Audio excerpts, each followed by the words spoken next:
আপনারা টাইটেল দেখে কিছুটা আশ্চর্য হচ্ছেন না? পুলিশ, এই রাজ্যের পুলিশ মেশিন উঁচিয়ে তৃণমূল নেতাকে শাসাচ্ছে। এবার কি রাজ্যে রক্ষকই ভক্ষক? গুরুতর অভিযোগ উঠল এবার পুলিশের বিরুদ্ধে। এক এএসআই এর বিরুদ্ধে উঠল তৃণমূল পঞ্চায়েত সদস্যকে হুমকি দেওয়ার ঘটনায় ইতিমধ্যেই থানায় অভিযোগ দায়ের হয়েছে।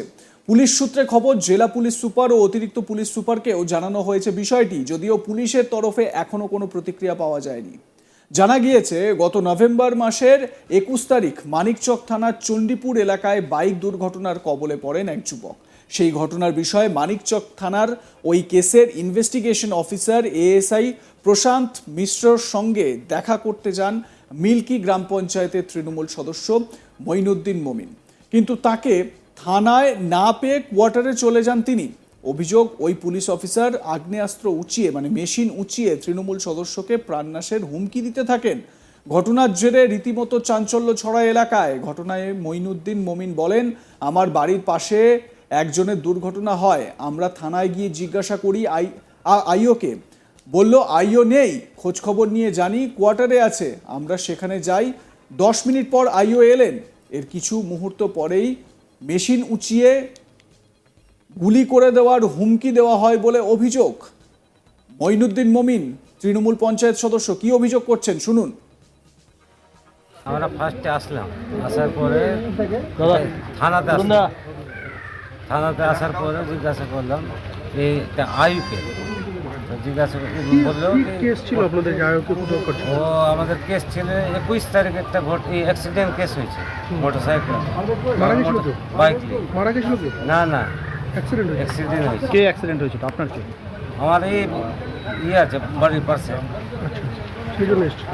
তোর জন্যে অ্যাক্সিডেন্ট হয়ে অসুস্থ আছে, তো ওই জন্য সকালে আমি এসেছি, জেনে নিই। এবার বললো কি এখানে প্রশান্ত মিশ্র আছে আসবে, তো আমি খোঁজ খবর দিয়ে বললো তো এটা কোয়ার্টার আছে। ওখানে গেলাম, যাওয়ার পরে বলছে কি 10 মিনিট পরে আসে। 10 মিনিট পরে আমরা দাঁড়িয়ে থাকলাম, দাঁড়ানোর পরে ডাকলো ভিতরে আসার পরে কথাবার্তা হলো, স্কুটিটা নিয়ে চলে যাও। আমি এই যে অসুস্থ হয়ে আছে পেশেন্ট, কিছু হবে? বলছে না, কিছু হবে না।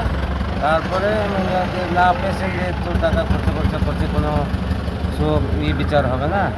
বলে না, তাহলে আপনি স্কুটিটা নিয়ে যাবেন। ওই স্কুটি এখন নিয়ে যাবেন, আপনি পেশেন্টের ব্যাপার কিছু বলছেন এখন বলতে পারবেন।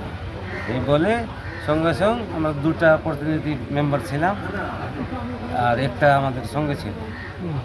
এই বলে সঙ্গে সঙ্গে সাইডে পিস্তল রাখা ছিল, পিস্তলটা বাইর করে আমার একটা যে সঙ্গে মেম্বার ছিল ওকে ফার্স্টে গোলাতে লাগিয়ে দিল কি গুলি মেরে দিল।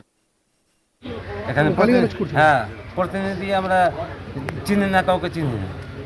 এই বলে ওকে গায়ে ধাক্কা দিয়ে দেয় বাইর করে। তারপরে আমাকে বলে আপনি বেরাবেন না গুলি মেরে দিবেন। এটা হয়ে তো আমরা তো সঙ্গে সঙ্গে পালিয়ে গেল, গুলির ব্যাপার আছে। তারপরে আমরা বললাম মেজবাবুর কাছে গেল, এরকম ঘটনা ঘটে গেল।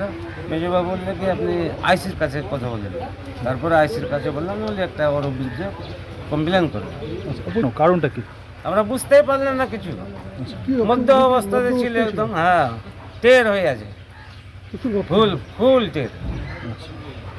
আমরা তো অফিসার আছে, আমরা তো ওইরকম বলতে পারি না জোরে থাকে। সব জায়গার রিপোর্ট নিলাম, সবাই যে বলছে তো সবাই বলছে কি এইরকমই থাকে সবসময়, মদ্যপ অবস্থায় থাকে। যখনই খবর সবাই নিচ্ছে তো বলছে মধ্য অবস্থায় থাকে। কি মনে না এরকম কি থাকা উচিত? আমরা তো কোনোদিন এই ব্যাপারটা দেখি না, আজকে নতুন জানলাম এরকম হয় থানা। এ বিষয়ে আমার সহকর্মী মিল্টন পাল কি বলছেন শোনাবো আপনাদের। এক এএসআই এর বিরুদ্ধে অভিযোগ উঠেছে আগ্নেয়াস্ত্র দেখিয়ে প্রাণনাশের হুমকি। আর এই প্রাণনাশের হুমকি দিচ্ছে কাকে? পঞ্চায়েত সদস্য, অর্থাৎ মিল্কি গ্রাম পঞ্চায়েতের এক সদস্য রয়েছে মঈনুদ্দিন মমিন। তাকে আগ্নেয়াস্ত্র দেখিয়ে হুমকি দেওয়া হচ্ছে। অভিযোগ যে এই মালদার মানিকচকের চণ্ডীপুর এলাকাতে নভেম্বর মাসে একটি দুর্ঘটনা ঘটেছিল, এবং সেই দুর্ঘটনা কী পরিস্থিতিতে রয়েছে এবং কি রয়েছে সেই বিষয়ে জানতে চেয়ে মানিকচক থানায় এসেছিলেন এই মঈনুদ্দিন মমিন। এরপরে তাকে থানায় না পেয়ে পাশে একটি কোয়ার্টার রয়েছে, সেই কোয়ার্টারে তিনি যান এবং সেখানে তার সঙ্গে দেখা করতে গেলে এই পুলিশ অফিসার তার সার্ভিস রিভলভার দেখিয়ে তাকে প্রাণনাশের হুমকি দেয়, এমনকি দেখে নেওয়ার হুমকিও দেওয়া হয়েছে। এরপরে ওই পঞ্চায়েত সদস্য স্থায়ীভাবে আতঙ্কিত হয়ে রয়েছেন। ইতিমধ্যেই এই ঘটনায় মানিকচক থানায় এই মঈনুদ্দিন মমিন এই পুলিশ অফিসারের বিরুদ্ধে লিখিত অভিযোগ জানিয়েছেন। ইতিমধ্যেই এই অভিযোগ মানিকচক থানা থেকে পুলিশ সুপারের অফিসেও পাঠিয়ে দেওয়া হয়েছে। আর এই ঘটনায় চাঞ্চল্য শুরু হয়েছে। স্বাভাবিকভাবে একজন পুলিশ অফিসার কিভাবে একজন পঞ্চায়েত সদস্যকে কিভাবে এই আগ্নেয়াস্ত্র দেখালো, আর সার্ভিস রিভলভার কেনই বা তাকে দেখালো, উঠছে নানান প্রশ্ন। এরই মধ্যে শুরু হয়েছে রাজনৈতিক তরজা। দক্ষিণ মালদার বিজেপির সাধারণ সম্পাদক তিনি জানাচ্ছেন পুলিশ তৃণমূল দল পুলিশকে পরিচালনা করছে, আর এরই মধ্যে পুলিশই এমন ধরনের ঘটনা ঘটাচ্ছে।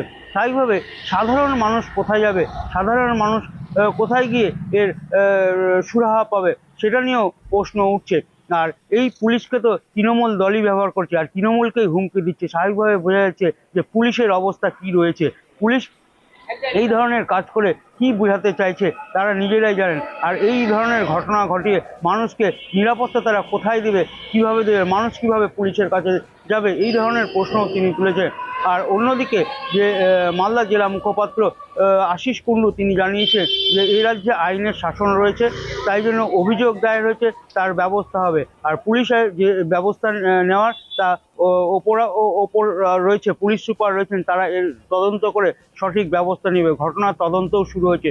তবে বিজেপির এই ধরনের কথা মানায় না। বিজেপি শাসিত রাজ্যে এই ধরনের কোনো অভিযোগ করালে সেই অভিযোগও নেওয়া হয় না। স্বাভাবিকভাবে মানুষের নিরাপত্তা রয়েছে, মানুষ এখানে সুরক্ষিত রয়েছে। মালদা জেলা বিজেপির সাধারণ সম্পাদক অম্লান ভাদুরী বলেন, সারা রাজ্যে পুলিশকে দিয়ে দল চালাচ্ছে তৃণমূল কংগ্রেস। শুনুন।